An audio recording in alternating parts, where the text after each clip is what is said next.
Commanders. It's a deal that can't be finalized until the start of the new league year, which is next week.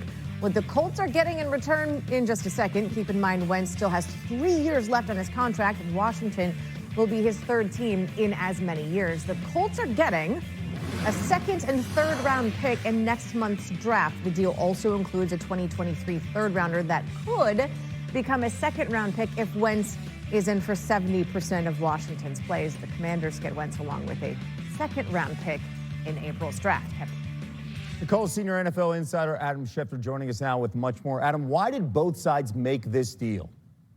Well, Kevin, Indianapolis was not going to keep Carson Wentz. He was not going to be the quarterback in 2022. Whether his departure came via trade or release was the only question. And in the end, the Colts found a trade partner in the Washington Commanders who couldn't strike a deal on Russell Wilson, who backed away when Jimmy Garoppolo underwent shoulder surgery this week, who felt comfortable with a quarterback that they'd gone up against in that division. And this year, Carson Wentz will have the opportunity to play at Philadelphia and against the Colts. So get your popcorn ready for those matchups. Now, the interesting part here is that Washington agreed to take on the full $28 million contract. Indianapolis did not have to pay any part of it. And now Indianapolis is back to the drawing board on quarterbacks. It will be starting its sixth different opening day quarterback in 6 straight years, and Washington believes it has found the quarterback to lead this team into the season, though there are people that have questions about Carson Wentz that stem from his play, particularly at the end of last season, but also the start of the season with all the controversy surrounding his vaccination status. And more on that with Dan Orlovsky in a moment. Here we are. Wentz is traded again before the Eagles could even use that first-round pick they got from the Colts. Shefty, thank you so much. All right, a day after the Broncos acquired Russell Wilson, look at this connection. Since 2016, Washington has used 11 different starting quarterbacks, tied for the most in the NFL, along with Denver. First guy I thought of when this trade went down. NFL Live's Dan Orlovsky. Who's better than you? Joining us now. Dan, okay, you've been a strong supporter. You've been the believer behind Carson Wentz. What's your reaction to this move now being traded once again?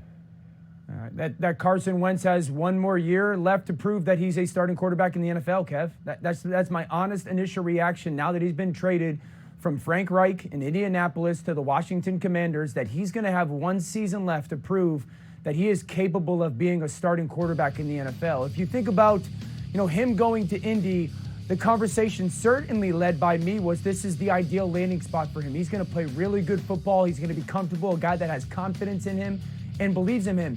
And I think two things that I would point out would be this, Kev. On the field, there were some stretches of that this year. From weeks 5 to week 16, that 12-week stretch, he played good football. He's top 5 statistically in the NFL. So I think Carson Wentz has to ask himself, can he be consistently that guy?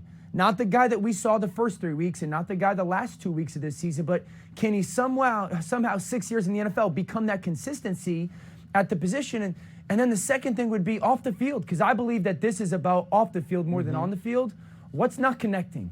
What is not happening with your personality, your aura, your leadership with the people that you share this game in that locker room with, that you have to get fixed in Washington, or it's the end of the road. You have to be able to look in the mirror and say, what am I not doing as the leader of these men? Not well enough, certainly, to connect with them and to get them to believe that I'm their guy, because I think that has got to be a huge step for him, and he's got one more shot. And that's the thing when you talk about off the field, because for a team that needs a quarterback, they don't just trade a guy who threw 27 touchdowns and 7 picks, right? And the NFL schedule makers getting a gift, as Carson Wentz will not only face the Eagles twice next season in the division, he'll also travel back to Indy to play the no Colts. Way. It's just a gift. The NFL is the greatest thing in the world.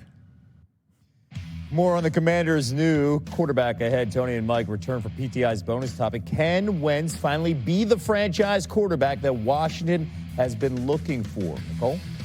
Well, in the NBA, this season has not gone according to plan for the Lakers or Russell Westbrook. LA is flirting with not even being in the play-in tournament, let alone the playoffs. They've lost 8 of their last 10, and Westbrook has picked up a new nickname, Westbrick, which may actually be one of the nicest things the fans have said to him lately. I can no longer allow people. For example, Westbrook to me is now shaming. Like, it's shaming my name. It's my legacy for my kids. It's a name that means more, not just to me, but to my wife, to my mom, my dad. A lot of times, I let it slide, but it's now trying to put a stop to that and put it on notice. My family don't even want to go to home games, to any game. It's just super unfortunate, man. And it's super upsetting to me, and I'm at a point, to where I'm going to continue to address it. The Lakers are in Houston to take on the Rockets, so naturally that's where we find Dave McMenamin. Let's just start with those Westbrook comments. How have the Lakers responded?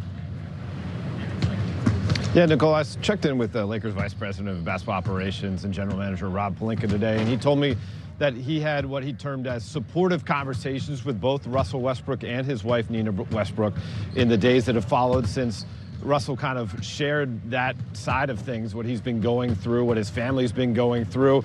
And Rob added to me that this is something that the NBA and the Lakers team security take very serious. They want to protect the interests of their players and their families, and this is something that they've looked into.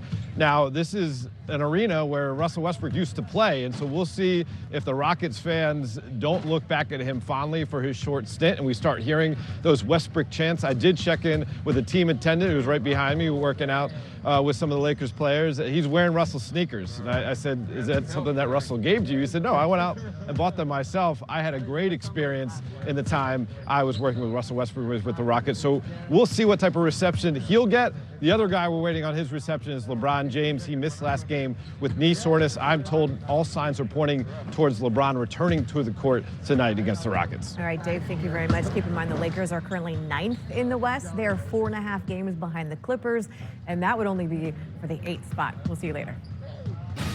Still to come on SportsCenter. With Russell Wilson moving on, what's next for Seattle's plans to reshape their roster to keep pace in a loaded NFC West? Adam Schefter standing by. Plus, how today's Carson Wentz trade is shaking up the quarterback destinations in Todd McShay's latest mock draft.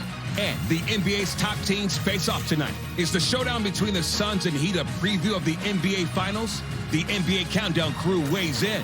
SportsCenter continues next. When you order